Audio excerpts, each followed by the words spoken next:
Palco de callejón, donde se ven mejor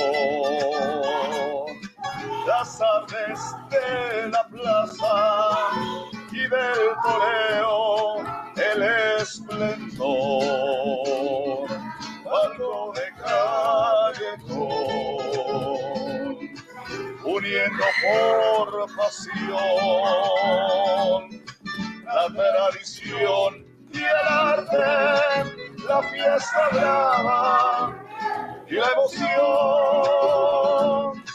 un sueño y una historia que desde niño nos cautivó. Hola, muy buenas tardes desde esta Colombia taurina, muy buenas tardes desde esta América taurina, muy buenas noches desde Europa, desde España, desde donde quieran que nos vean. Hola, bienvenidos a este Palco de Callejón Internacional. Hoy vamos a hablar de una figura maravillosa en el mundo de los toros, especialmente para el toreo de este lado del mundo, de América, Rodolfo Gaona. Sin duda, o para mí lo es personalmente, el primer torero americano que fue capaz de estar de tú a tú con las máximas figuras del toreo y sobre todo esa época tan maravillosa y tan pletórica y tan cargados de protagonistas como lo fue esa edad de oro del toreo, principios del siglo XX. Vamos con todos estos amigos entrañables a los cuales quiero mucho y que me acolitan esta locura de hablar de toros cada 15 días y que sacan tiempo de sus ocupaciones, de sus familias, de sus trabajos, de su vida para conversar un rato de toros. ¿Cómo está Madrid, chicos? David, Marco, ¿cómo está Madrid? Cuenten. Madrid está oscura. Está oscura, es de noche y bueno, pues eso, las 11:03 de la noche. Aquí estamos desde Madrid en una noche absolutamente espléndida. Yo que estoy en la terraza veo que David está dentro. Siempre ha habido clases. Y sí os digo que hace una temperatura extraordinaria para estar en la radio, en la televisión, en Palco de Callejón Internacional. Es decir, lo mejor que podemos hacer a estas horas y con esta temperatura es echar un ratito de toros. Sobre todo muy con los bien, amigos, David. Marco. Sobre todo estando con los amigos, comentando precisamente esto que nos comentaba Marco, hablando de toros con los amigos, comentando también, y no solamente hablando de la actualidad, que lo vamos a hacer, sino yéndonos también hacia atrás, como bien comentaba María Carolina al principio del programa, cuando hablemos de Rodolfo Gaona, que yo creo que es una de las figuras más indiscutibles que ha dado América a nivel taurino, que se llegó a codear con nada más y nada menos que con Juan Belmonte, con Gallito y con Rafael el Gallo en esa época. Llegó a estar a la altura de ellos a pelearse los primeros lugares del escalafón y yo creo que es más que justo que nos acordemos de un torero como este en estos momentos y además, como decíamos, hablar de la actualidad, tenemos que hablar de lo que ha pasado en los ruedos de Francia, lo que ha pasado en ruedos españoles, pasar también revista por Ecuador con Sofi, a la que saludo por ahí derecho, Hola, a México Sofi. también y comentar un poco qué es lo que está pasando ahora. Así que nos espera una horita muy cargada de buena charla taurina. Bueno, que María Caro confía en que sea una hora. Ay, sí, es que me da una vergüenza con la gente. No, es que yo sufro mucho con el tiempo, es que yo les digo que me preocupa mucho. A veces digo, Dios mío, es que la estada fue casi 1:35.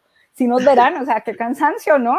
No, digo yo, pues yo pago buenísimo por la gente, de que esto sí que hablas, ¿no? Es que 2 horas ver a esta gente. Pues yo le digo por eso, el resto no es por nada más. Doña Sofi, ¿cómo está Ecuador? Cuenta. Bueno, buenas tardes con todos y todas. Por aquí estamos con un clima bipolar, la verdad, para variar un poco. Hace poco llovió, pero como dice David y Marco, ya empieza el buen clima y empezamos a hablar de toros y creo que por eso también el cielo dejó de encapotarse y estamos ya con un sol que no calienta, pero bueno, nos da luz. Y muy contenta de estar en un nuevo programa de Palco de Callejón Internacional y hablar del Indio Grande. De verdad creo que él sí marcó una época para la tauromaquia latinoamericana y vale la pena que toda la afición y los que no conocen se enteren quién es y cómo marcó esta época de oro, ¿no? Del toreo, junto con los gallos y con Juan Belmonte también, como lo decía ya David. Y bueno, por aquí, por Ecuador, también hay noticias, se está moviendo un poco el tema taurino y eso es positivo, sobre todo para las nuevas generaciones, que es hacia donde estamos apuntando en esta nueva era en medio del COVID y la tauromaquia. La tauromaquia. Bueno, vamos a hablar de don Rodolfo Bernal Gaona. Y tenemos que hablar, obviamente, con un colega mexicano, porque orgullo patrio del país azteca. Pues don Emilio Méndez nos mandó un video haciendo una remembranza de Rodolfo Gaona, y creo que vale la pena empezar con él. Hay unas imágenes lindísimas. Sofi también nos mandó un material que salió en Ecuador de Rodolfo Gaona, que lo vamos a ver más adelante. Vamos a unas imágenes, vamos a ver esto a modo de introducción, y ya empezamos a hablar porque es una vida muy interesante, no solamente en los ruedos, y esa figura tan poderosa que fue, sino también fuera de él, porque un personaje socialmente muy importante y que marcó una época en muchas medidas. Vamos a ver ese video y ese trabajo que nos preparó Emilio Méndez para este palco de Callejón Internacional.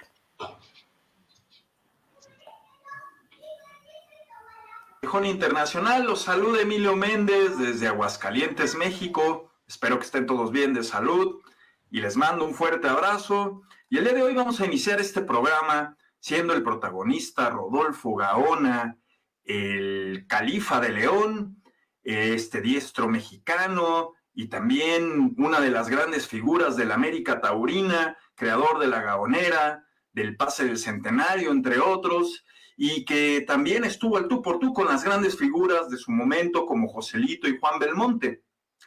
Rodolfo Gaona y Jiménez nació en León de los Aldama, Guanajuato, el 22 de enero de 1988. El indio grande que abarcó de forma sublime la época más gloriosa del toreo, porque la gloria fue compartir en los ruedos con el gran Joselito y el revolucionario Juan Belmonte. En la vida de Rodolfo Gaona, Saturnino Frutos Ojitos, aquel banderillero nacido en la localidad madrileña de Fuente del Saz y que perteneció a la cuadrilla del famoso torero granadino Salvador Sánchez Frascuelo, sin duda ocupa un lugar importante en la vida de Rodolfo Gaona, ya que desde niño, Ojitos lo tuvo como alumno en la escuela taurina que dirigía en León de los Aldama, en el que surgió un muchacho delgado, serio y de mirada penetrante que al correr del tiempo había de triunfar en los principales cosos del mundo.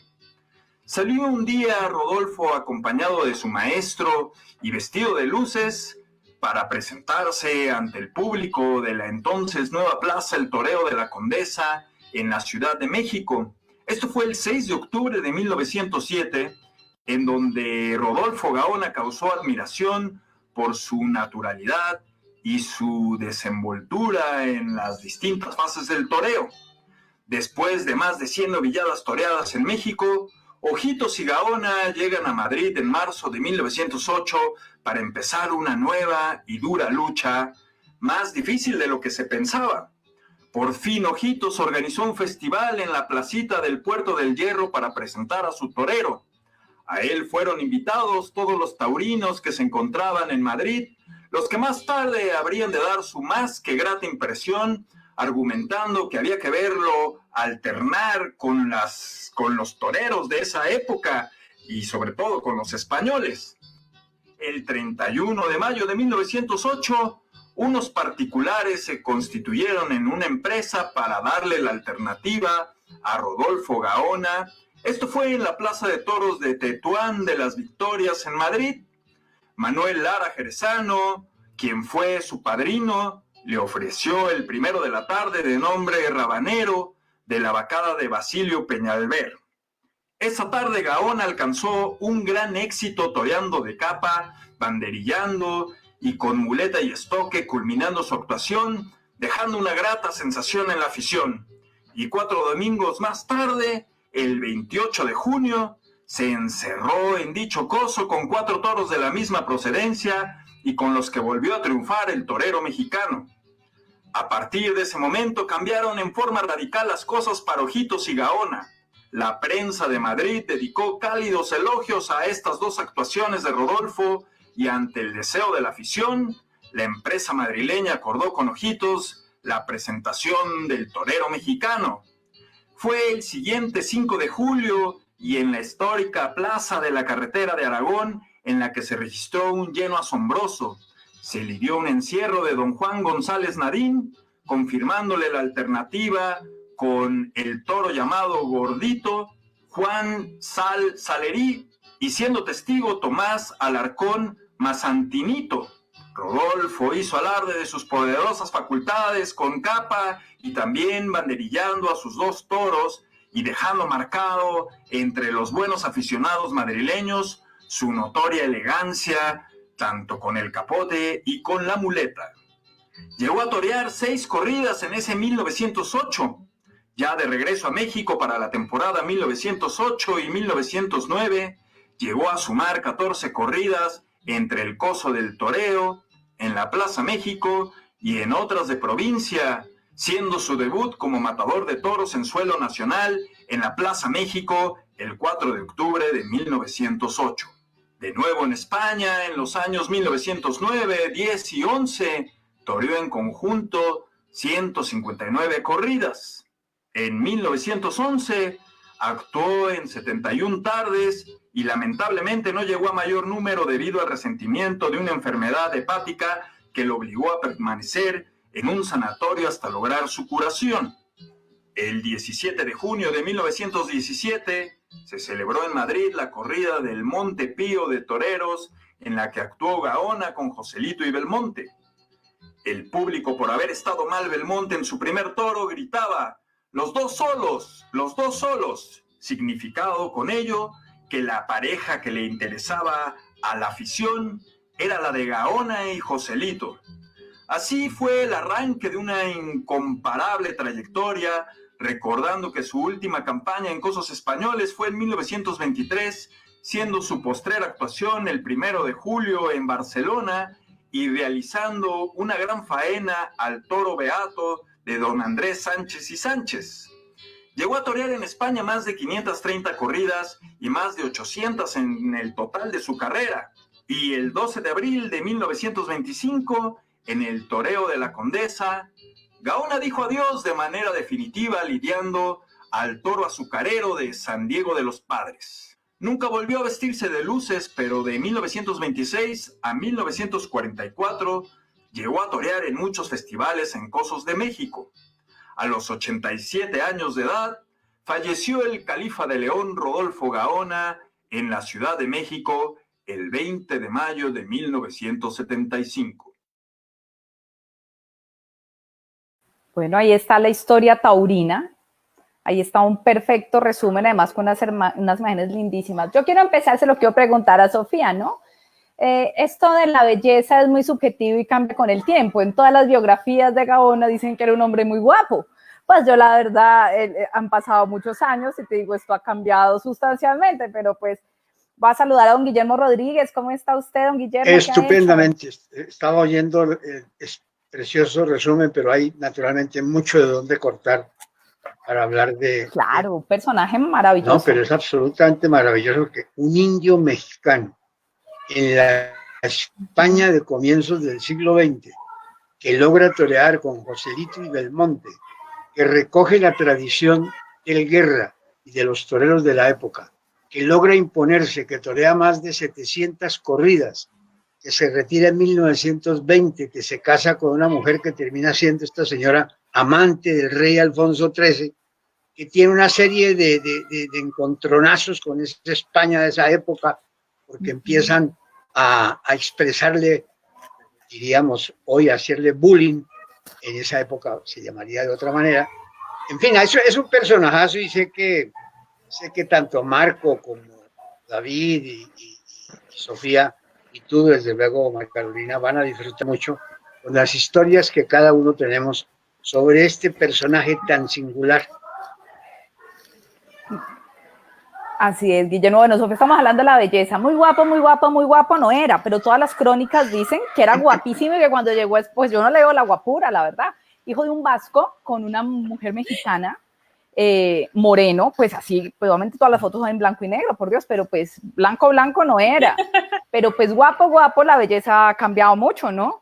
Pero sí un hombre que sin duda por toda esa historia y por todo lo que por lo menos yo leí estas 2 semanas, que me puse juiciosa a recordar y a revivir este personaje, un hombre que cautivó a España desde que llegó de manos de Saturnino, que también es un personaje maravilloso, que llega a América, iba a comprar un ganado para hacer unas corridas en Cuba, no logra llegar a Cuba y decide montar una escuela taurina en México y encuentra personajes tan maravillosos, este amigo Ponciano Díaz, ¿no? Del cual fue parte de su cuadrilla. Entonces, Sofi, pues la belleza poco, pero sí era muy gustador el personaje, porque eso sí tuvo todas las cupletistas de la época, las más famosas del momento, sí, salieron con él, no solamente Carmen Ruiz Moragas, de quien vamos a hablar más adelante, sino otro tipo de artistas muy famosas de esa España maravillosa de principio del siglo XX. Sí, bueno, yo la verdad creo que lo que tú dices es, bueno, no se le ve muy atractivo en las fotos que digamos, ¿no? Y las fotos son blanco y negro, tampoco se puede juzgar más allá del blanco y negro y de la época, pero yo creo que era muy elegante, lo tildaban de muy exótico y realmente apuesto. Entonces, además, creo que la elegancia que él tenía en su día a día transmitía también en el ruedo, y eso cautivaba a las mujeres, porque yo creo que va más allá ya de lo físico, sino más de lo que él como torero y después ya como persona natural, normal, era, ¿no? Cosío lo dijo, él era la suprema elegancia, la elegancia personificada. Entonces, creo que eso es lo que llevaba a que tenga ese atractivo entre todo el mundo taurino y el mundo también del espectáculo, ¿no? Actrices, como tú decías, completistas también.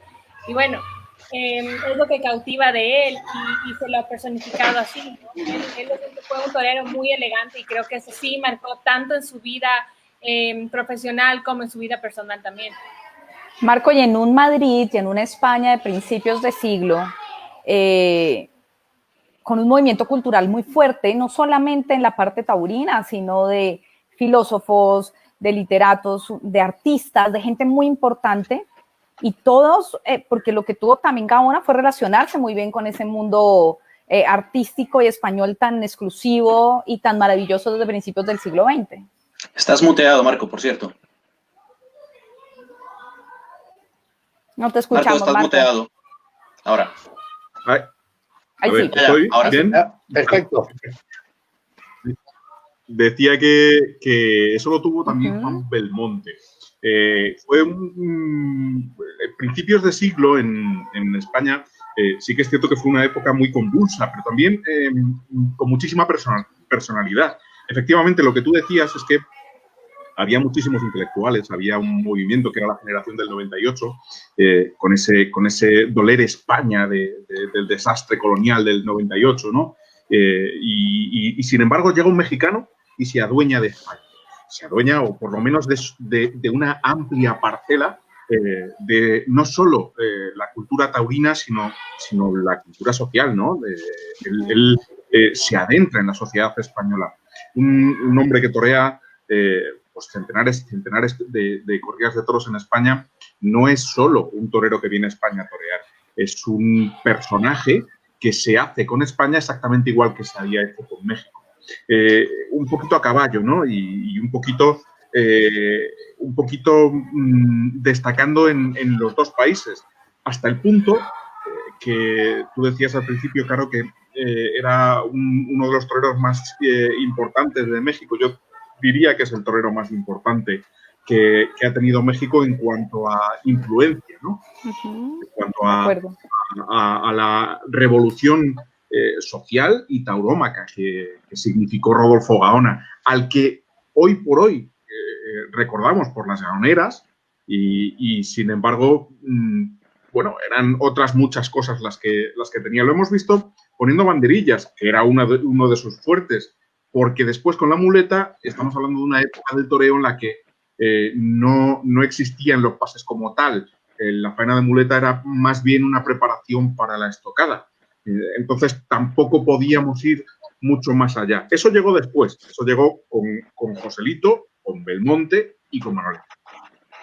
Ya la edificación de lo que es la faena actual, ¿no? Ya esa estructura de la faena actual, ¿no? Ya con Belmonte, de acuerdo, y ya consolidado en Manolete. David, tú tenías estadísticas de Rodolfo Gaona, porque fue un hombre que toreó muchísimas tardes, pero además no en cualquier parte ni con cualquiera. Cayó de pie en España y siempre muy bien acartelado. Y siempre dándolo de pecho. Y más adelante vamos a hablar de esa parte personal que fue tal vez como una media estocada en su carrera, y fue ese matrimonio con Carmen Ruiz que lo hizo como echar un poco al costado, pero los números de Gaona son impecables. Sí, pero antes de comentar lo de los números, quería hacer un apunte también sobre lo que comentaba Marco de cómo se adentró en Gaona en la vida social española. Y yo creo que en eso también tuvo muchísimo que ver Ojitos, precisamente. Ojitos había sido banderillero, como ya dijimos, del mismo Frascuelo, de Lagartijo, de grandes toreros de la época, y llegó a sus manos este torero en la escuela que había montado en León, y él sabía muy bien lo que tenía entre manos. Cuando vio a Gaona sabía que tenía un elegido del torero, y por eso esperó y aguantó para que su presentación en público fuera precisamente el día de su debut en la México, cuando ya causó pues un total alboroto allí y ya la gente empezó a hablar de Gaona. Sin embargo, pasaron 3 años antes de traerlo a España, porque él sabía muy bien que cuando viniera aquí se iba a enfrentar con los grandes toreros de esa época. Estamos hablando que eran Fuentes, era Bombita, era también Machaquito. Entonces él sabía que se iba a encontrar con unas figuras muy grandes que en cualquier momento lo iban a opacar. Entonces, cuando ya lo tuvo muy preparado, fue que se lo trajo a España, y Ojitos era en ese momento también no solamente su profesor, sino también su apoderado. Estuvo en conversaciones para que tomara la alternativa en la Plaza de Toros de Madrid. Las negociaciones nunca se lo permitieron, y las negociaciones no fueron buenas, y hubo bastantes enfrentamientos, y por eso fue que Ojitos montó ese festival en la Plaza de Puerta de Hierro. Y ahí comenzó precisamente esa... Después de 120 novilladas toreadas en México, ¿eh? Así es. Genial, claro. Una barbaridad, pero precisamente ese festival marcó también mucho la vida social de Gaona. ¿Por qué? Porque para ese festival Ojitos lo tenía clarísimo, sabía que tenía un torero con todas las condiciones para llegar a ser figura en esa época, y trajo a todos los grandes críticos taurinos de Madrid y los más importantes de España en esa época, a los aficionados más reconocidos, a escritores, a pintores, a gente de la alta sociedad. Les vendió la moto diciendo: tengo un pedazo de torero aquí que no me lo quieren dejar presentar en Madrid, y se los llevó a ese festival. Todo el mundo salió hablando de Gaona ese día, en todos los bares, en todas las tertulias, se hablaba de Gaona. Entonces se convirtió como en ese toreo oculto, y por eso fue que Madrid terminó accediendo a que confirmara la alternativa allí después de que la tomara en Tetuán de las Victorias. Pero precisamente Ojitos sabía muy bien que para llegar a España tenía que, para meter a Gaona, una figura mexicana en España, tenía que rodearlo de todo este tipo de personajes. Entonces, ese puntico de claridad lo quería poner ahí. Y también, pues ya para que pasemos un poquito a las estadísticas, hablar de que en esa época había, digamos, cierto bache, ¿no? Se había retirado Guerrita, que había sido la gran figura de los últimos años. Estaban sin Bombita, claro, estaba Bombita, que estaba ya a punto de retirarse. También andaba por ahí el Machaco, Fuentes, Masantinito, perdón. Entonces, llegó Gaona y rompió con muchísima fuerza, y en esos primeros años llegó a ser una de las grandes figuras de España. Afortunadamente llegó en esa época, porque yo me pregunto qué habría pasado si llega en el 1912, 1913, cuando toma la alternativa Gallito y Belmonte por esa época, que fueron los grandes atractivos, pues probablemente habrían opacado muchísimo más lo que fue el torero mexicano. Pero afortunadamente llegó unos años antes, conquistó los públicos españoles entre 1908, 1909 hasta 1911, que fue el gran boom, y de hecho la época de más brillantez del toreo de Gaona se dio hasta 1913 más o menos. Luego sí se mantuvo, toreó muchísimo, pero no tuvo la misma regularidad y los mismos triunfos y la misma, digamos, el mismo calado, pero también en eso ayuda mucho que ya estaban absolutamente instalados en el liderato tanto Belmonte como Gallito. Entonces, simplemente por recordar aquí, tengo que en el escalafón, y estos son escalafones que hice yo sacándolos de unas revistas de la época, sumando corridas aquí y allá, pues conseguí hacer unos escalafones. En 1910, en Europa, Machaquito fue el primer lugar en el escalafón, seguido por Rafael el Gallo, luego Cocherito, Vicente Pastor, y en el quinto lugar Rodolfo Gaona con 34 corridas de toros. El primero había sido Machaquito con 62. En 1911 Machaquito conservó ese primer lugar, Cocherito de Bilbao el segundo, Rafael el Gallo el tercer lugar con 58 corridas, Vicente Pastor el cuarto lugar y Rodolfo Gaona el quinto lugar con 48 corridas, seguido de Manolete Padre y Manuel Mejías Bienvenida. En 1912 Gaona alcanzó el segundo lugar en el escalafón. El primero fue Rafael el Gallo con 74 corridas de toros y Rodolfo Gaona toreó 52. Hay que recordar que este fue el año en que tomó la alternativa Gallito. Y si el Gallo toreó tantas corridas fue precisamente porque generalmente Joselito el Gallo llevaba por delante a Rafael. En 1913 ocurrió lo mismo que les estaba comentando, que Gallito llevaba mucho a su hermano Rafael, pero en este año el primer lugar lo ocupó Gallito con 80 tardes, Rafael su hermano con 66, luego Machaquito, Bombita, Paco Madrid y en el sexto Rodolfo Gaona. En 1914, de nuevo Gallito el primer lugar, Juan Belmonte segundo lugar en el escalafón con 72 tardes, el Gallo con 71, Posada en el cuarto con 53 tardes y Rodolfo Gaona con 49. Siempre se mantuvo Gaona en estos primeros puestos, como mucho bajaba al sexto, en 1915 bajó al sexto con 35 corridas de toros, habían sido Gallito y Belmonte los primeros. Luego en 2016 este fue un año en el que Belmonte quedó de cuarto y Rodolfo Gaona ocupó el segundo lugar del escalafón detrás de Gallito. Gallito toreó 105 corridas de toros y ahora 65. En el 1916, sí, me salté un siglo. Así, a partir del 1917, perdón, otra vez me equivoqué de siglo, a partir de 1917, Gaona empieza a reducir sus festejos. Toreó 61, tercero en el escalafón, en el 18, otra vez tercero en el escalafón, pero porque no tuvo el monte, también hay que decir. En el 19 quedó ya de décimo con 27 y él empieza a crecer 18 corridas de toros y ya es cuando él decide marcharse a México y luego vuelve. Ya había muchos problemas aquí para que volviera a torear Rodolfo. También es cierto que ya no pudo torear de luces ya en ese regreso, ¿no? Ya no pudo torear de luces, es verdad. Entonces, pero sí es verdad que lo que hay que decir es que mantenerse a ese nivel durante tanto tiempo, en los mismos años en los que estaban ese par de monstruos que lo acaparaban absolutamente todo, yo creo que es de destacar muchísimo. ¿Qué pasa? Que vivía a la sombra. Entonces, como siempre se hablaba del Gallo o se hablaba de Belmonte, habían gallistas y habían belmontistas, no había espacio para un tercero, pero él, sin embargo, se mantenía ahí. No era el que más brillaba, pero de vez en cuando destacaba, como lo decía también Sofi, por su elegancia, era lo que más se le cantaba, sobre todo con el capote y con las banderillas, porque no era muy buen estoqueador. Entonces, también es cierto que eso le pudo lastrar muchísimo en su carrera. Oye, os voy a decir una cosa. No sé si dentro de un siglo harán o no un programa de algún torero. Seguro que van a hacer un programa sobre David Jaramillo, que fue capaz un siglo más tarde de hacer el escalafón de los primeros años del siglo XX. Así de claro, así de sencillo. Es un trabajo muy bonito. Es muy bonito a mí. ¿Cómo te aburre? Estas imágenes que estamos viendo. Me aburro tanto que te puedo dar otros dos datos. Dale, pues, te puedo dar otros dos datos. Dan dos. Gallito y Gaona torearon 138 mano a manos.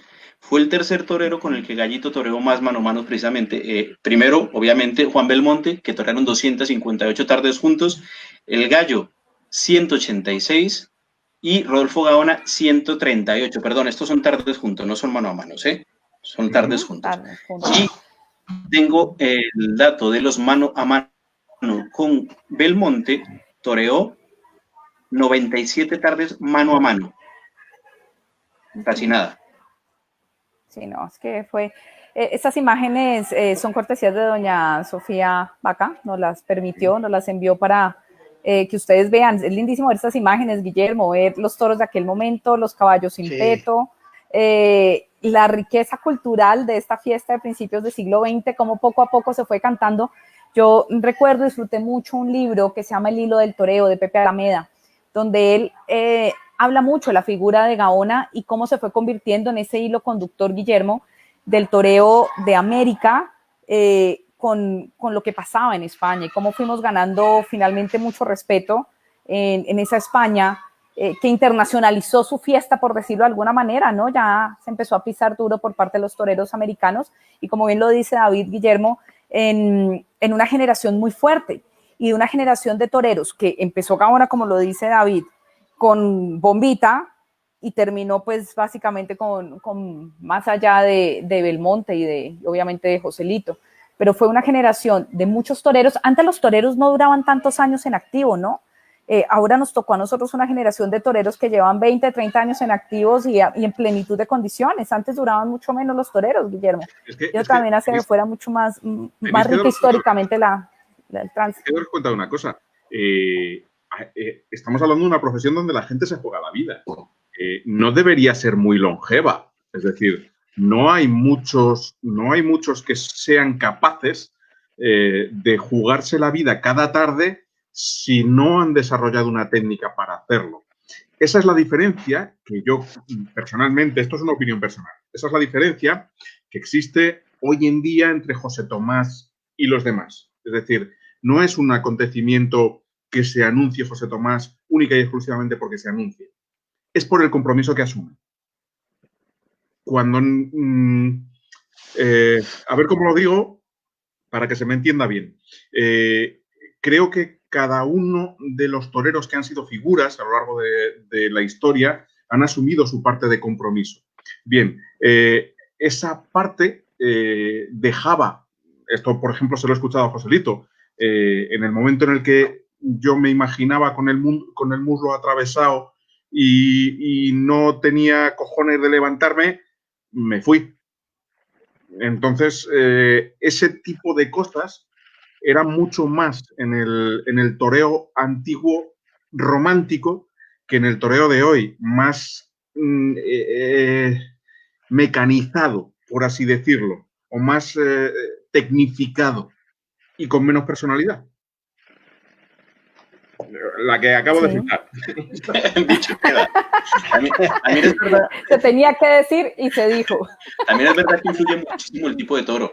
No es lo mismo el toro que se está lidiando hoy en día al toro que se lidiaba entonces. Si nos vamos a quizás el toro que hoy se parece mucho más al antiguo, tendríamos que ir a Miura, tendríamos que ir a los Saltillo, probablemente, a ese tipo de, a los de Hoyo de la Gitana, hierros que son bastante antiguos y que han querido mantener esa misma línea, aunque obviamente no tienen nada que ver con lo de años antes. O sea, no podemos comparar el toro de Miura de hoy con el toro de Miura de hace 100 años, el que mataban Belmonte y Gallito y Gaona. No tienen absolutamente nada que ver, pero sí es verdad que por lo menos en ese sentido guardan un poquitico más la esencia de lo que era el toreo en esa época, ¿no? Era un toro más bronco, mucho menos de acompañar la embestida, sino al contrario, dominarla.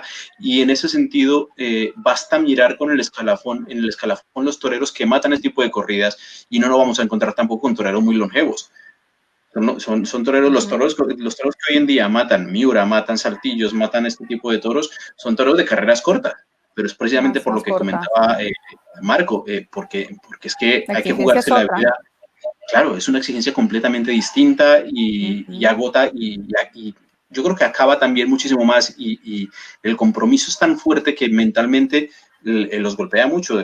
Afortunadamente hemos tenido la oportunidad de hablar con varios toreros que matan este tipo de corridas y nos comentan eso, que tampoco son toreros de matar 60 corridas de toros al año, porque es que físicamente no pueden. O sea, exige un compromiso físico muy superior al que el otro tipo de toro pues puede permitir. Entonces también es verdad que en ese sentido las carreras eran más cortas, creo que también por el tipo de toro que se lidiaba.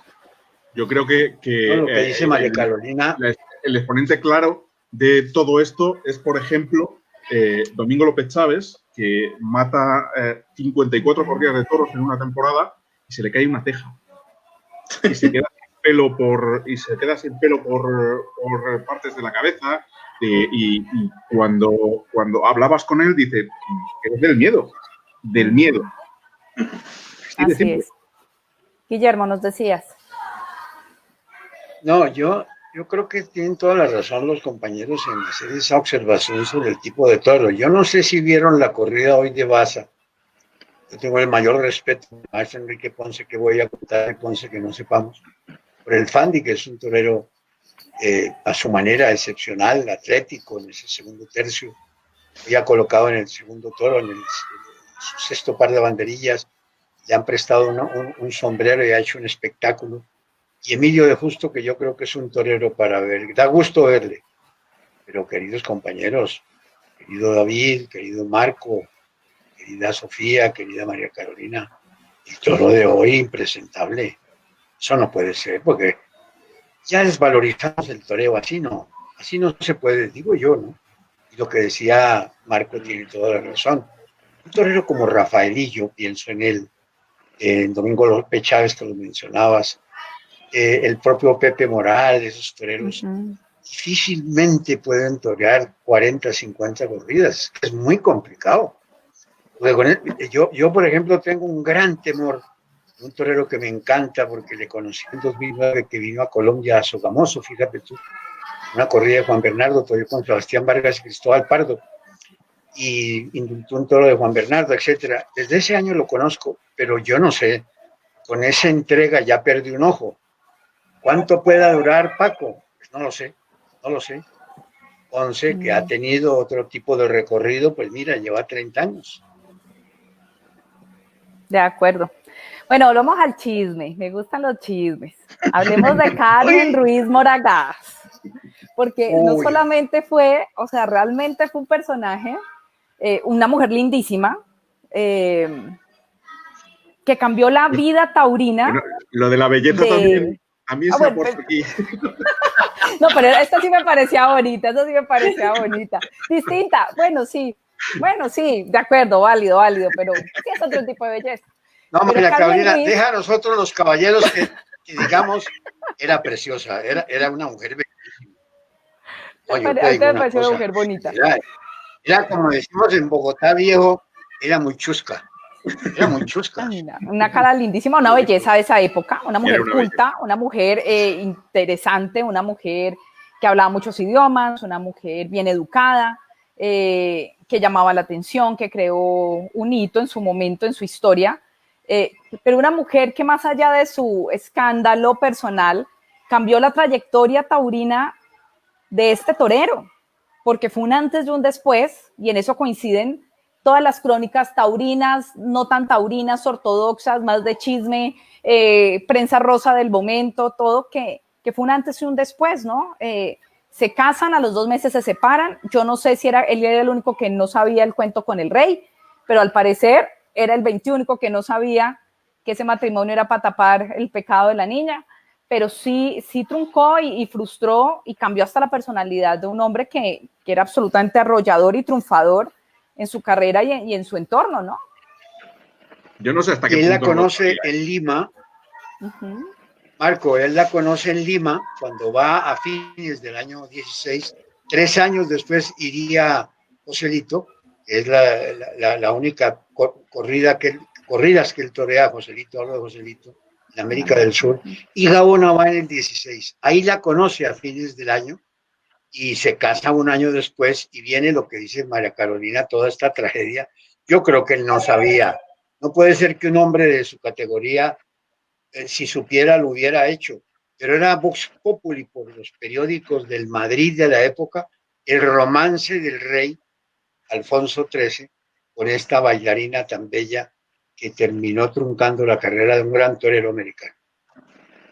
Él da un paso al costado, Sofi, decide casi dar por terminadas sus presentaciones en España, aunque continúa otros años, pero el público se metía y muy mal con él, ¿no? Y nunca fue lo mismo una vez se separa y se conoce toda la verdad, ¿no? De la relación que mantuvo además muchos años Carmen Ruiz con Alfonso XIII, que no fue realmente una más dentro del listado de amigas del rey, sino que fue una mujer importante en su vida.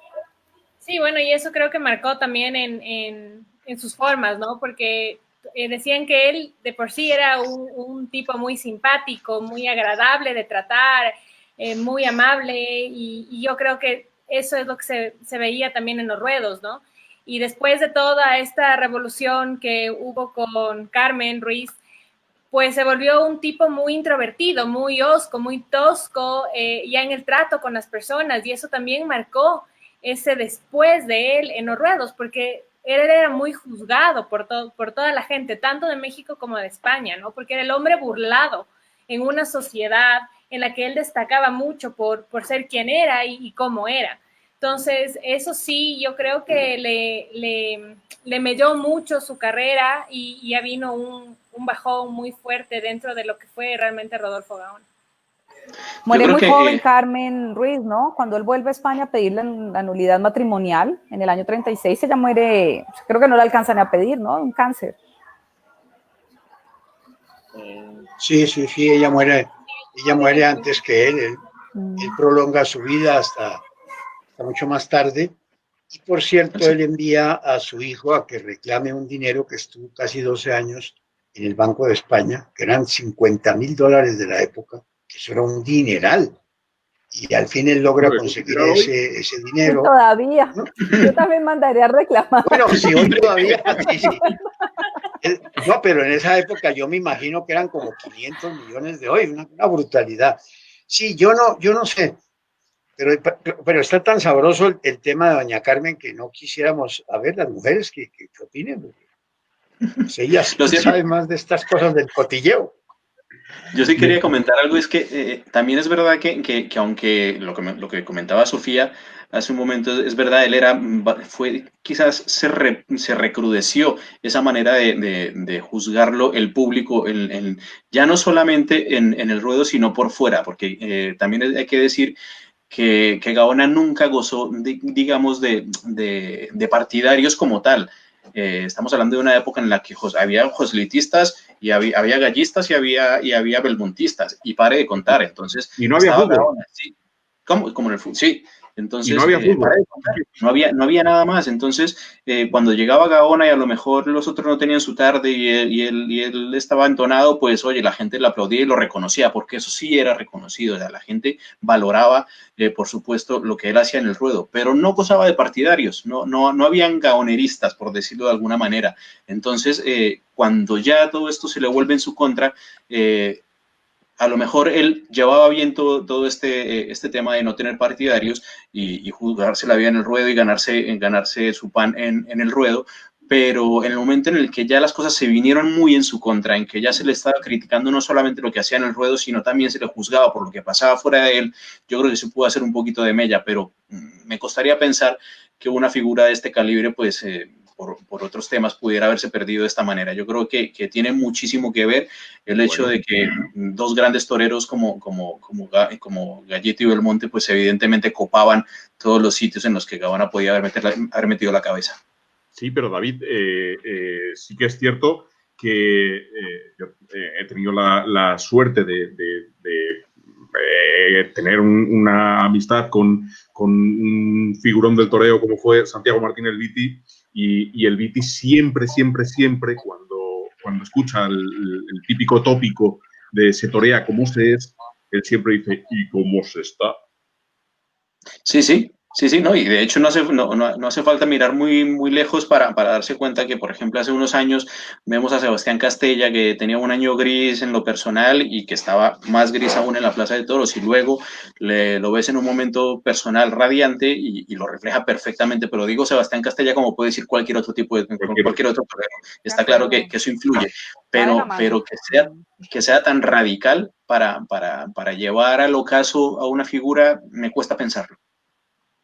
Lo que pasa ahí es que acuérdate, claro, pero acuérdate que en esa época pasaba lo que llaman en México los reventadores, ¿no? Claro. Yo recuerdo haber acompañado al maestro Rincón a Monterrey y unos tipos, lo que llamamos en Colombia, unos vergajos, gritándole a Rincón cosas.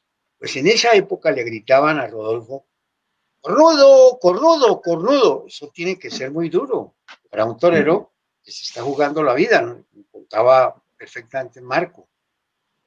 pero además pienso que hay un componente adicional y creo que puede presentarse hoy. Para un torero no español no es tan fácil la vida en España. Es decir, cuesta más, sea colombiano, mexicano, ecuatoriano, venezolano. O sea, todos los que han triunfado en España, toreros de este lado del Atlántico, han tenido que luchar no solamente con las dificultades del toro, sino de poder entrar en esa élite y ganárselo, porque es ese mundo de los españoles, por decirlo de alguna manera, ¿no? Y obviamente si cuesta hoy, tuvo que haber costado hace un siglo cantidades, ¿no? Es que yo creo que llamaba la atención porque era una figura exótica, pues era como si hubiera llegado, no sé, alguien de la India, como era algo exótico, ¿no? Era un personaje pintoresco, ¿no? Que en una sociedad muy española, muy de ellos, ¿no? Entonces, pero también muy pintoresca, porque tú solo tienes que ver las imágenes de los miembros de la generación del 98, ese Valle Inclán con esa barba hasta aquí, con ese tipo de personajes, ¿no? que afluían en aquella sociedad española que intentaba intelectualizarse, a lo mejor para racionalizar ese desastre que hablábamos del 98, en el que termina el siglo XIX socialmente, pero el siglo XIX taurino dura un poquito más, dura hasta la retirada del Guerra, por así decirlo. Entonces, cuando comienza ese nuevo siglo, Gaona tuvo que resultar tremendamente exótico después del Guerra. Es decir, después de toreros de ese calibre, ¿no? Y cuando llegan Joselito y Belmonte, que no son el Guerra, es decir, ellos son revolucionarios a su manera y en la historia del toreo se recordarán por haber abierto los caminos o los ríos que han derivado en el mar del toreo de hoy, pero no eran ese tipo de torero personal, de tremenda personalidad. Eran más calculadores, eran más, no sé, ese Joselito. Hablábamos antes del toro de antes. El toro de antes deja de ser el toro de antes cuando llega Joselito y empieza a seleccionarlo. Claro. Es decir, ese tipo de torero es el que revoluciona una fiesta, pero no el que se hace diputado o de repente se hace alcalde de una ciudad porque decide hacerlo así. Eso es mucho más romántico. Ese era personajes Gaona, maravillosos. Eso era más Gaona. Personajes maravillosos en torno pues a Rodolfo Gaona. Habría que hablar de, ¿no? Y es que, o sea, pongan ustedes el próximo personaje, pero uno podría hablar de Luis Mazzantini, podría hablar de Vicente Pastor, podría hablar de Marcial Alanda. O sea, fue una generación maravillosa esta. Voy rematando el tema de Gaona porque tenemos invitado además y voy a estar muy juiciosa con el tiempo, lo voy a lograr, van a ver que lo va a lograr. Gaona es un personaje maravilloso, nos quedarían semanas enteras para hablar de su importancia, su repercusión, de lo que hizo en el mundo de los toros y de lo que representó para esta América taurina el poder abrir y tocar duro las puertas en España y ser representativo importante en el planeta taurino, por primera vez un americano, real y efectivamente. David, usted tiene un invitado, ahí se lo dejo para que lo presente. Así es, que lo vemos de lado, vamos a ver si podemos arreglar eso técnicamente. Es un invitado muy importante y muy especial precisamente para los colombianos y para los americanos, que estamos hablando precisamente de toreros americanos en esta época. Se llama Leandro Gutiérrez, y ojito, anotar bien este nombre, Leandro Gutiérrez. Un novillero caleño que viene de la escuela taurina de allí, se vino a probar suerte en España, estuvo como alumno en el CITAR, si no estoy mal, también pasó por la escuela taurina de Madrid y ahora está en la escuela de Navas del Rey. Leandro el año pasado destacó muchísimo en las novillas sin picadores del camino hacia las ventas, llegó a la final, la verdad es que estuvo muy bien en esa final y aunque no le terminaron de embestir los toros y tampoco le funcionó la espada, destacó muchísimo, pero destacó mucho más hace muy pocos días, se nos va a decir cuándo, en Añover de Tajo. Leandro, muy buenas noches. Hola David, ¿qué tal? Hola Leandro. Hola, buenas noches a todos. ¿Qué tal? Bueno, hablamos precisamente que destacaste en Añover de Tajo, el día de tu debut con picadores, y de qué manera, ¿no?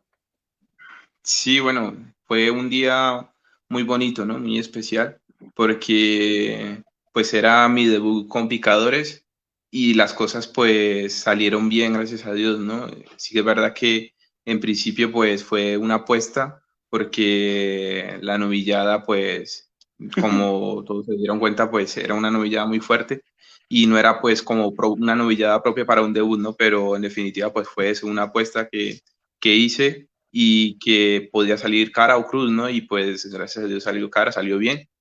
Y pues nada, estoy muy contento, estoy satisfecho bueno, de que las cosas hayan rodado como rodaron.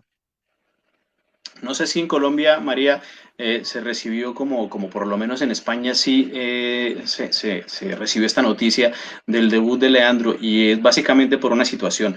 La novillada era muy fuerte, una novillada con mucha leña, con mucha cara por delante, una novillada, yo creo, y me corregirá Leandro si me equivoco, que yo creo que era salida de tipo y no era apta, o por lo menos yo no considero que animales de un trapío semejante, porque también No hay hay que que decir que estrellarlos. estaban destartalados, o sea, en hechuras, Sí, no eran hechuras como para embestir, Leandro. Tenían mucha leña por delante, mucha cara, eran para Pamplona. eso es, eso es. Yo creo que la novillada generó muchísima expectación por eso, porque incluso por las redes sociales yo lo pude ver de que mucha gente lo decía, ¿no? De que a dónde va este chico que va a debutar con esta novillada, mucha gente pues lo criticaba, ¿no? Sobre todo por el trapío de los novillos, pero más que eso, más que todo por las caras, ¿no? Tenían unas caras pues que parecía más eso, lo que tú acabaste de decir, pues una correa de toros de Pamplona, ¿no? Y pues bueno, muchos conocidos y amigos me decían, bueno, ¿tú vas a debutar con caballos o vas a tomar la alternativa?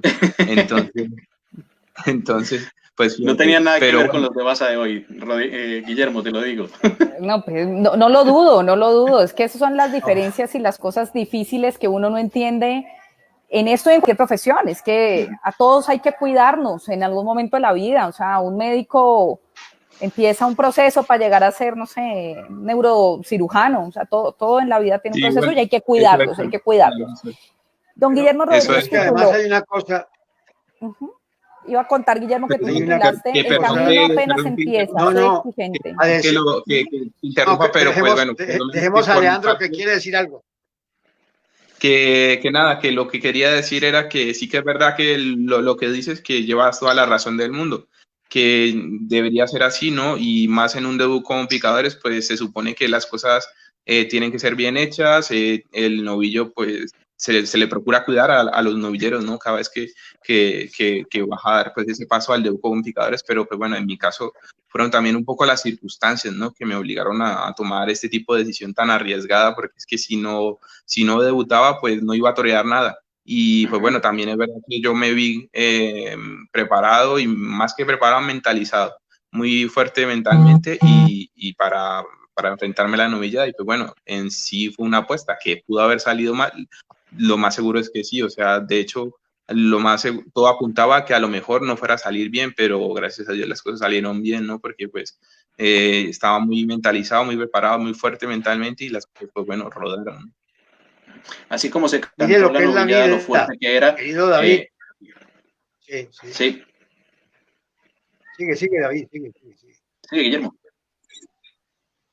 No, yo lo que quiero decir es que, bueno, lo hemos comentado con María Carolina muchas veces, y es que a los toreros novilladas y a los novilleros corridas de toros, esas cosas que pasan en el toreo, pero yo les voy a decir una cosa, si no hubiera sido, querido Marco, por esa novillada de Añover del Tajo, por el tipo de novillo que salió, el triunfo de este chico compatriota nuestro que nos alegra enormemente, no tendría la significación que hoy tiene. Justamente por ser el tipo de novillo que se le dio, le da realce a una actuación como esa, que seguramente va a ser la única que tenga este año, a esperar el año 21, si estas cosas mejoren como parece ser, y queremos todos que sea así, para que se puedan las cosas con más normalidad. Sí, definitivamente así es, ¿no? Yo creo que se le dio muchísimo más importancia a la novillada por la expectación primero que despertó, luego porque era televisada por Castilla-La Mancha y luego porque también coincidió en que era el único festejo que se daba ese día. Entonces, pues yo creo que como había muchos ojos puestos allí en esa novillada en ese día y pues todo el mundo estaba muy pendiente de lo que fuera a pasar en la novillada, tanto así que el día anterior fue la corrida de toros de Murteira Grave y no se llenó tanto como al día siguiente con la novillada. Entonces, pues yo creo que eso es una muestra, ¿no?, de la expectación que levanto, y sí es verdad que tuvo la repercusión que tuvo, pues por el tipo de novillada que fue, ¿no? Seguramente hubiera sido con otras circunstancias o con otros tipos de novillos, pues no hubiera sido lo mismo. Y porque estuviste muy bien, Leandro, porque también hay que decirlo, o sea, aparte de todo lo que dijiste, que está muy bien y que es verdad, es que estuviste la corrida realmente bien. Día, Sí, es lo que estábamos hablando ahorita, Marco, precisamente, pero es que además estuviste realmente bien, se te vio con experiencia, se te vio rodado, se te vio con capacidad, con valor suficiente, con muchas cosas por pulir, como todos los novilleros, pero sin duda con mucha materia prima para empezar a trabajar y a pulir un torero, un futuro matador de toros colombiano con mucho futuro. Entonces, y valga la redundancia, yo creo que hay que darte la enhorabuena porque es que lo mereces, sin duda. Muchas gracias, pero bueno, eso en definitiva no lo tengo que decir yo, que lo digan ustedes, yo no tengo que decirlo, así que bueno. Y el tiempo lo dirá, ni siquiera nosotros, tu vida lo dirá y el toro lo dirá, y como te vaya yendo en la vida, nosotros simplemente contamos una historia que tú irás escribiendo a lo largo de tu profesión. Bienvenido siempre a este palco de Callejón, estamos pendientes de lo que hagas, de lo que tengas para contarnos, tú nos cuentas, de aquí se lo contaremos al mundo entero. Mil gracias, Leandro, por acompañarnos. Nada, a ustedes muchas gracias por el espacio. Bueno, un abrazo para ti. María Carolina. Y como vamos bien de tiempo, vamos con noticias rápidamente, Guillermo. Noticias. Los ganaderos colombianos le envían una carta muy amable, pero muy dura al alcalde de Cali y le reclaman que esa no es la forma, porque nos merecemos respeto a los taurinos, y han pedido al alcalde que rectifique, al señor doctor Jorge Iván Ospina, esa proclama que hizo, que es extrañísima, en la Plaza de Toros de Cali: no más toreo en Cañaveralejo. La carta la firma Stolco en nombre de todos los ganaderos colombianos.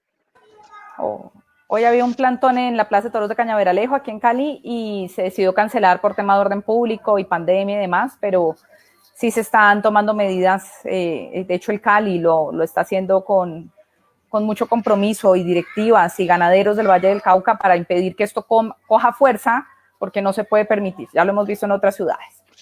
Sofi, noticias de Ecuador, tú nos mandaste un informe que vamos a ver ahora más adelante. ¿Qué ha pasado en Ecuador? Está muteada, Sofi. El micrófono. Sofía, el micrófono. Perdón, ahora. Había sonidos en el backstage, así que mientras hablan le muteo, pero bueno. Esta semana, hace varias semanas, más bien dicho, se dio a conocer que va a haber primer concurso de novilleros, fiesta de toros, Ecuador, creo, ¿sí? Lo organiza el programa streaming que se estaba pasando, que les había comentado, se llama Fiesta de Toros, a cargo de Milton Calorrán, que es un torero de plata de aquí de Ecuador. Y bueno, son 25 jóvenes que se los va a presentar, de hecho, el 21 de septiembre, pero antes de eso va a haber un tentadero de presentación cerrado el 19 de septiembre, y se los podrá ya conocer los carteles definitivos de estas novilladas, que serán el 11, 18 y 25 de octubre. Varias ganaderías se han sumado ya a esta iniciativa, y estamos esperando conocer el nombre de todos los jóvenes que participarán en este concurso, que se hace por primera vez en Ecuador. Antes nosotros teníamos las novilladas preferia, donde se conocía a los nuevos nombres que venían detrás de los matadores de toros ecuatorianos, pero eso ya se eliminó hace muchos años, y más con el tema de la cancelación de la feria. Entonces, esta es una nueva oportunidad para conocer realmente a jóvenes que ahora torean en muchos pueblos. Yo, desde que tengo la página web de Tendido Ecuador, he podido ver que realmente hay mucho movimiento en pueblos de aquí, pero no se conocen a los chicos porque no hay mucha repercusión. Entonces, esta es su oportunidad. Sabemos que hay mucha ilusión de por medio. El día miércoles hubo un conversatorio de estos chicos junto con Martín Campuzano, que es matador de toros, y él es uno de los matadores de toros más destacados de aquí. Y él, dio consejos, les contó cómo es la profesión aquí, cuál es la parte dura, ¿no?, de luchar y de buscarse un hueco, sobre todo con la situación que tenemos. Pero bueno, eso no ha mellado la afición y no ha mellado a que tengamos una nueva generación de matadores de toros ecuatorianos. Así que esa es la buena nueva de aquí y estamos muy contentos porque se realice este concurso. Creo que... Vamos a ver el video que tú nos enviaste.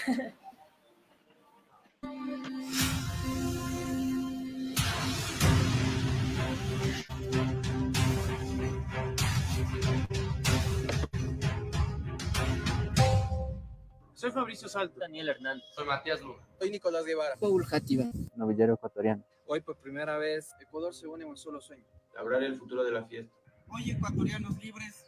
Sin vergüenzas ni prejuicios. Le dicen al país: quiero ser torero. Yo quiero ser torero. Yo quiero ser torero. Yo quiero ser torero. Yo quiero ser torero. Y para llegar a serlo, necesitamos de tu ayuda. Primer certamen de novilleros. Fiesta de toros. Ecuador sueña con nosotros. Cree en nosotros. No somos figuras del toreo. Pero si nos ayudas, haremos lo imposible por serlo. Lo imposible por ser. Ecuador, creo en ti. Creo en ti. Creo en ti. Ecuador taurino, creo en ti. Creo en ti, Ecuador.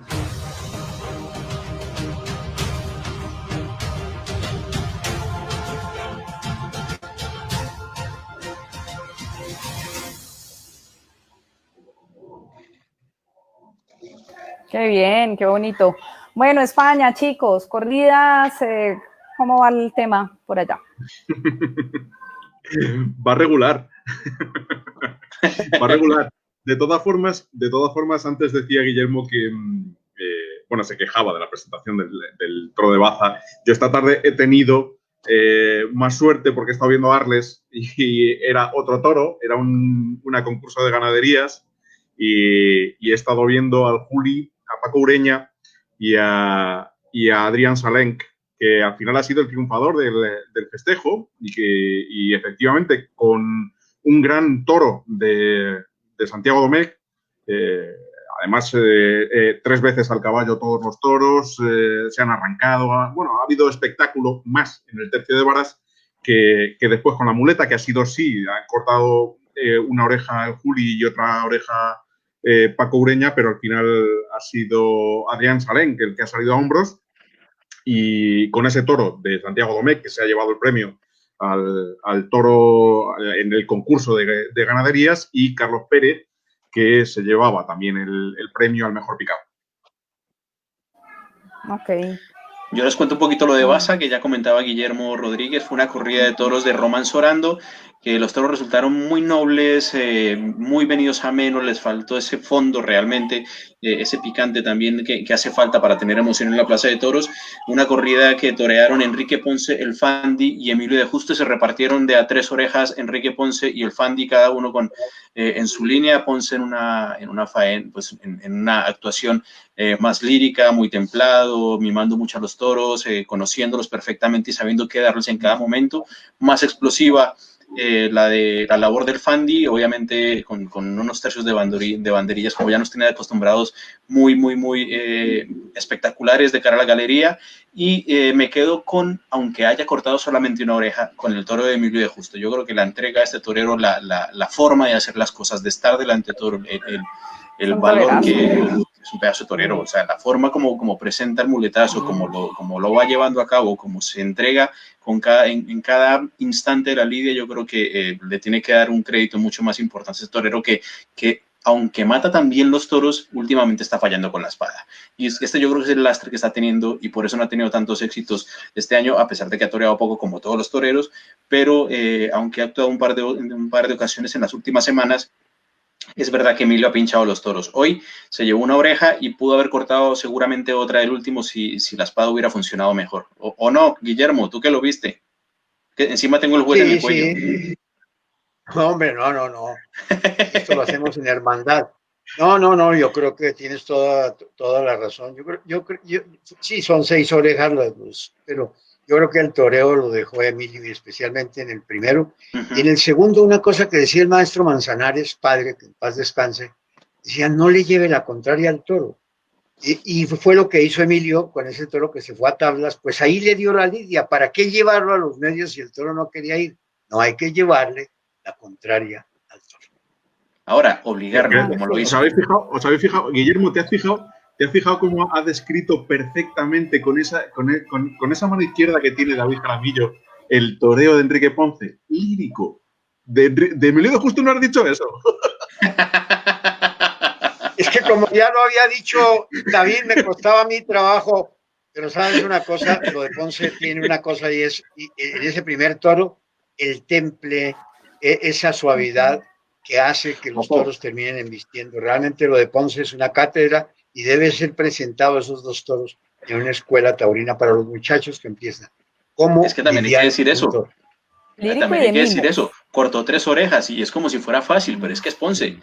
Que ese tipo de toro en otras manos seguramente le cortarán una. De las 3 cortarán una y gracias. O se va. Pero es que, o se les va, pero es que la manera como hace Ponce los toros, porque es que él los hace, cómo los entiende a la perfección, cómo les da lo que necesitan y haciéndolo de esa manera que parece, con esa facilidad que en el tendido parece que está el toro muy fácil. No, hay que hacerlo, hay que verlo y hay que tener la capacidad no solamente de entenderlo, sino de hacerlo con la muletita, de ponerse ahí y que el toro responda como lo hace, que también, obviamente, ¿qué vamos a decir de Ponce después de 30 años de alternativa? Esto es lo que te iba a decir, lleva 30 años reinando. Es así de sencillo, eso es la conclusión de todo lo que uno puede decir de Ponce. Bueno, me siento muy orgullosa, 5 de la tarde, 7 minutos, solo nos hemos pasado 7 minutos, Carolina, yo me voy a ir despidiendo. ¿Qué personaje escogemos? ¿Qué personaje escogemos para la próxima? Marco, escógelo tú, tú. Marco, cógelo tú. ¿Lo escojo yo? Yo tengo uno ahí, yo sé qué va a decir Marco. Lo sé. ¿Sabes lo que voy a decir? Sí. A ver. Yo elegiría desperdicio. Ya sabía, debe de desperdicio. Eso, hablemos de desperdicio, me encanta. Además, le contamos a la gente joven quién era, hay mucha gente que de pronto se le ha perdido en el hilo del toreo. Hay que traer a Nico para este programa, porque Nico sabe mucho de desperdicios. Eso, llámalo tú, que hoy no logré meterlo en la muleta para el de hoy. No lo logré, salió así, se me fue. O sea, a mí se me fue. Cógelo tú a ver si lo bordas como Ponce, porque a mí se me fue ese toro, no lo logré, no le corté ni una oreja. Salió suelto. María Carolina, no podía oír. Echémosle un cariño a 3 novilleros, Manolito Castañeda, Santiago Fresneda y Diego Alejandro van a liderar una corrida de San Sebastián, que es la nueva ganadería de Sebastián Vargas, que se hace ganadero, será el próximo sábado, es virtual, pero es el primer festejo que se da en Colombia en medio de esta pandemia bendita que nos tiene acosados.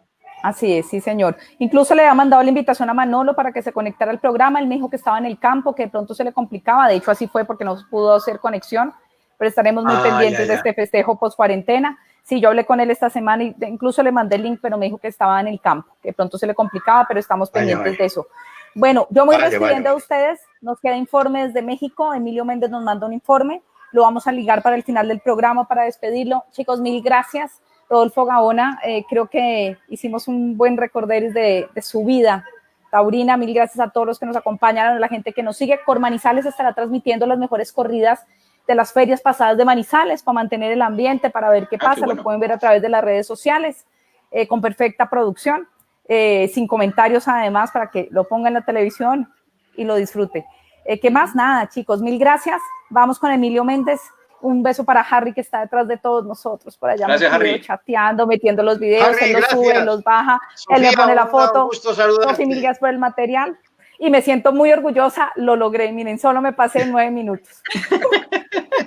Bueno, y los 7 del informe de Emilio, Pero voy bien, vamos mejorando. Marco, un abrazo, David. Van a ser 15, no te preocupes. Un abrazo. Vamos. Un abrazo, hasta luego. Gracias. Vale.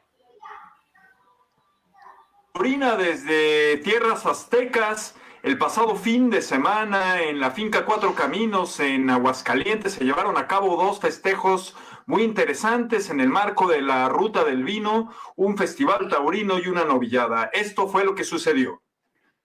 Llegaba el primer Festival del Olivo a la finca Cuatro Caminos de Aguascalientes, guardándose todas las normas sanitarias, en la que hicieron el paseillo los matadores, José Antonio Ramírez el capitán, Luis Fernando Sánchez, Jorge Mora y Arturo Macías. Abrió plaza el astado de nombre saluqueño de San Isidro, un ejemplar soso y algo suave en su embestida, para el retirado José Antonio Ramírez, el capitán, quien capoteó con empeño.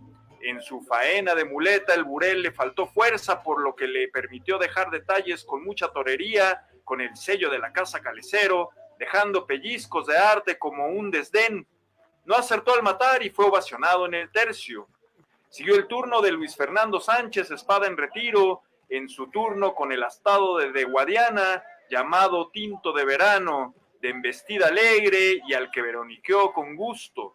Con la muleta Luis Fernando dejó pasajes de buen gusto, en tanto que el ejemplar se vino a menos, y aún así logró hacer el toreo templado y con evidente disposición para matar al segundo intento. Al final fue ovacionado en el tercio. El tercero de la tarde se llamó Nevero de Cortina Pizarro para el matador retirado Jorge Mora, quien estaba celebrando sus 25 años de doctorado. El burel tuvo calidad y nobleza, al que lanzó a la Verónica con temple y buen gusto. Quitó artísticamente por chicuelinas, rematando con una larga muy torera. De muleta cuajó una faena llena de solera y buen trazo, además de torear con temple y largueza, sobre todo por el pitón derecho. Destacó su pase de la firma y un desdén de mucho arte. Terminó de estocada caída, pero suficiente para cortar una oreja de mucho peso. Cerró el festejo el anfitrión Arturo Macías, diestro en activo, con Olivo de la ganadería de Santa Inés, un ejemplar bravo y con calidad, para darle de inicio 2 largas cambiadas de rodillas y de pie veroniquear con empeño, y mejor quitó de manera variada. Su faena de muleta la brindó a su hijo Arturo para realizar una faena muy a su estilo, yendo siempre a más, ligando buenas series por ambos lados y cerrar con ajustadas manoletinas. Dejó una estocada que quedó un tanto atravesada, y en el segundo viaje propinó una impecable estocada para hacerse de un apéndice. Al final del festejo, Jorge Mora fue quien se llevó el trofeo del Olivo en que estaba en disputa, y los 4 espadas dieron una emotiva vuelta al ruedo. Al día siguiente, domingo 7 de septiembre, llegó la primera novillada del Olivo en el marco de la primera ruta del vino 2020 en Aguascalientes, fecha histórica al ser el primer festejo formal de luces que se da en México tras 6 meses de pandemia. El primero de la tarde se llamó Olivero de la ganadería de Puerta del Cielo, un ejemplar noble y con calidad para Jorge Salvatierra, que lo veroniqueó con gusto y mejor estuvo en el quite por cordobinas. Su faena de muleta la inició de rodillas con valor y firmeza, además de mostrar sitio. Estuvo con mucha disposición este torero, cuajando series por ambos lados de buena factura, a pesar de que el burel se vino a menos. Sin embargo, Salvatierra al final falló con la espada y dejó ir un triunfo que quedó en una ovación. Al final regaló un novillo de Guadiana que fue complicado, con el que sufrió un percance. Por su parte, José Miguel Arellano con Armilla de Boquilla del Carmen, un ejemplar noble y fijo, lo lanzó bien a la Verónica y quitó igualmente por Verónicas de forma templada. Con la franela ejecutó una faena bien estructurada y haciéndose poco a poco de su oponente, imprimiéndole cadencia y temple a cada muletazo. Estuvo muy bien, sobre todo por el pitón izquierdo, pero el astado vino a menos y mató al segundo viaje para ser ovacionado en el tercio. Tocaba el turno de Juan Pedro Yaguno, que se enfrentó a un ejemplar de Claudio Huerta, que fue violento de inicio, lo bregó con solvencia, cubrió entre aplausos el tercio de banderillas, destacando el tercer par al cambio, y con la muleta, tras brindarle al matador anfitrión Arturo Macías, derrochó firmeza y oficio, doblándose y luego aguantando a este ejemplar que no era nada fácil. Al final realizó una faena importante, pero no acertó con la espada y fue ovacionado en el tercio. Tocó el turno de Pedro Bilbao ante un ejemplar llamado de Paula de Arellano Hermanos. Lo recibió de hinojos frente a la Puerta de Toriles y de pie ligó varias caoneras con voluntad. Quitó de manera variada y previo a su trasteo de muleta también brindó a Arturo Macías para mostrar el valor, pero evidenciando la falta de sitio, ya que le fue complicado su actuación. Al final mató bien y fue ovacionado en el tercio. Llegó el quinto, que le correspondió al menor de los Adame, Alejandro, quien se enfrentó a Volcán de Puerta Grande, que tuvo calidad y dio buen juego, le cuajó sendas Verónicas, haciendo todo con una actitud y disposición que agradó al público, viéndose mejor en un quitazo por gaboneras de mucho temple y quietud, y emocionó a la afición, que hizo una buena entrada. Con la muleta estructuró una faena de mucha determinación, oficio y conocimiento. Comenzó llevándose al novillo a tablas con torería, y la faena fue a más. Alejandro hizo el toreo con profundidad por ambos pitones, sobre todo mostrando empaque. Le tocaron la pelea de gallos, la faena creció y acabó con una soberbia estocada recibiendo para obtener las 2 orejas y ser el triunfador del festejo. Al final, el maestro Fermín Espinosa Menéndez, Armillita, le hizo entrega del trofeo del Olivo, que estuvo en disputa. Alejandro Adame al final salió a hombros, siendo el primer triunfador, pues, de esto que fue la ruta del vino.